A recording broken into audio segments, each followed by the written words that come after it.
героев былых времен не осталось теперь имен, но благодаря этому фотоаппарату удалось сохранить не имена, так лица героев Первой мировой войны. В музее-заповеднике «Царское село» в Ратной палате прошло торжественное открытие фотовыставки с длинной историей. Автор этих уникальных работ Константин Доброхотов. Врач по образованию, но фотограф в душе, сделал эти снимки во время службы в русской императорской армии в 1915-1916 годах. А теперь они вновь ожили благодаря внуку фотографа Владимиру Доброхотову. Более 60 лет он хранил негативы, но к столетию начала Первой мировой войны напечатал их и впервые представил работы в Якутске. Теперь за этими лицами могут наблюдать и петербуржцы.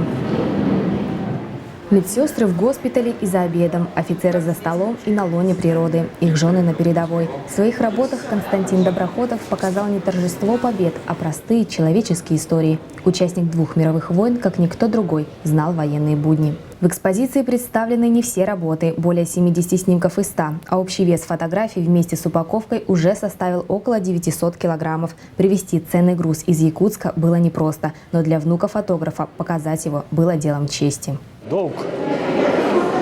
Долг перед дедом, перед его завещанием. Дед сказал: сохрани. Я сохранил любой ценой. Только долг перед историей. А историю, конечно, если мы историю забудем, то мы погибнем с вами.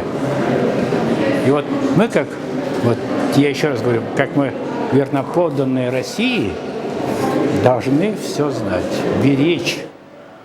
Я даже не рассматриваю это как выставку.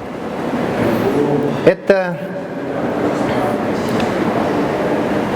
привезли большой кусок из жизни 46-й артиллерийской бригады.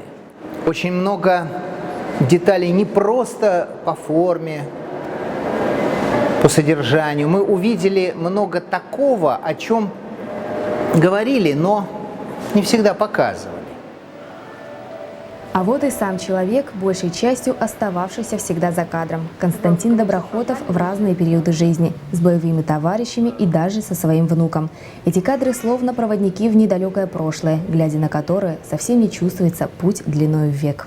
Почему мы еще включились в этот проект? Потому что я думаю, что это одна из самых крупных, по крайней мере, частных коллекций фотографий того времени в России. Я вижу просто эмоционально-эстетическое восприятие выставки посетителями. Оно действительно, у людей горят глаза, все смотрят, думают, как такое можно было сохранить? Негативы столетней давности.